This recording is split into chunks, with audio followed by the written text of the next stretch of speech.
Hello, I'm Margot Politis. Welcome to Study English IELTS Preparation. Today we're going to talk about acronyms, abbreviations and names, and then we'll do a bit of vocabulary building as well. The boy in today's episode is about to have a test to see whether he has attention deficit hyperactivity disorder, or ADHD. While you're watching, listen for some other abbreviations. How do you know if your child does have ADHD? An EEG brain scan helps answer that, say the Swinburne researchers. Jacques Duff is a psychologist and one of Richard's PhD students. A computer program will compare Xavier's brain scan with a database of scans of ADHD sufferers. If he does have the condition, the ADHD diagnosis will be automatically triggered. Xavier was having a test to see if he has ADHD. ADHD is an abbreviation. An abbreviation is the short form of a phrase or a word. We often abbreviate phrases using the first letter of each word. Notice that you use capital letters for these types of abbreviations. ADHD stands for Attention Deficit Hyperactivity Disorder. ADHD is much quicker and easier to say and to write. You might recognise some of these common abbreviations. UFO stands for Unidentified Flying Object. ASAP means as soon as possible. Other common abbreviations are PC for personal computer, TV for television, and CD-ROM. That's a compact disc with a read-only memory. Notice that each letter in the abbreviation is pronounced separately, but the last letter is pronounced more strongly because it carries the primary stress. So we say USA, ASAP, ABC, and TV. Listen for another abbreviation here. Jacques Duff is a psychologist and one of Richard's PhD students. Jacques Duff is one of Richard's PhD students. PhD stands for Doctor of Philosophy. Another abbreviation you'll recognise is IELTS.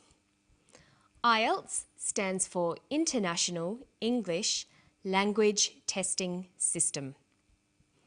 This form of abbreviation is called an acronym. With an acronym, we don't pronounce the individual letters, we pronounce it as a word. So we say IELTS, not IELTS. Some other examples of acronyms are AIDS, that's Acquired Immune Deficiency Syndrome, and RAM, Random Access Memory. Another example is ASEAN. That stands for the Association of Southeast Asian Nations. There's one more common shortening in today's story. Listen for whether it's an abbreviation or an acronym. An EEG brain scan helps answer that, say the Swinburne researchers. He says an EEG. That's an abbreviation. We don't pronounce it EEG, we say EEG. EEG stands for electroencephalograph. That's a type of brain scan, but you can see why we shorten it to EEG. Notice that in formal academic writing, it's necessary to write out an abbreviation in full the first time you use it. So, if you wanted to write about an EEG, you'd write it out in full the first time and place the abbreviation in brackets, like this. An electroencephalograph bracket, EEG bracket, can help treat patients. After that in your paper, you can just use the abbreviation on its own.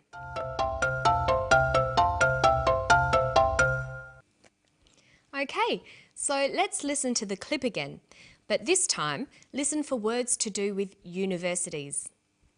How do you know if your child does have ADHD?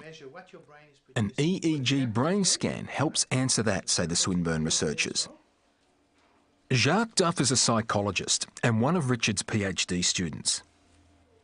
A computer program will compare Xavier's brain scan with a database of scans of ADHD sufferers. He refers to the Swinburne researchers. Swinburne is the name of a university in Victoria. There were also some other university-related words. Jacques Duff is a psychologist and a PhD student. A great way to learn new words is in themes like this and by organising them into word trees.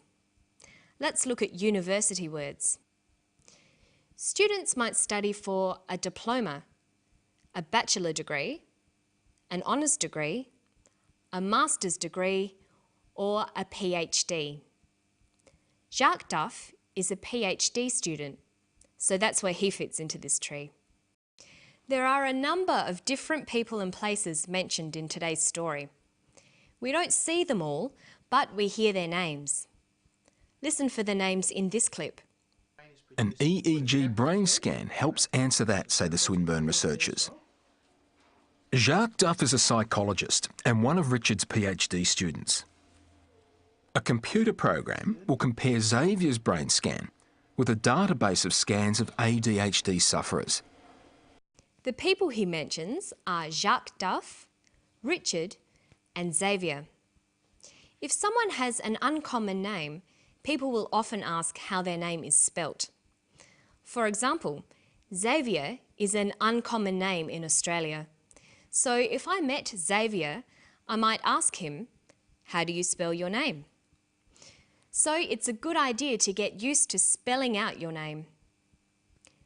Xavier is spelt like this: X-A-V-I-E-R, Xavier. Jacques is also an uncommon name in English because it's a French name. In this case, we have both a first and a last name. His first name is Jacques, and his last name is Duff. A first name is sometimes called a Christian name. It's also called a given name. It's the name your family chooses for you. The last name is also called a surname or a family name. That's usually the name of one parent that's passed on to their children. Jacques' first name is spelt J-A-C-Q-U-E-S, and his surname is Duff. Notice that if you ask someone in Australia to spell out the name Duff, they would say D-U-F-F. But in North America, people would spell it like this, D-U-F-F. They don't use the word double.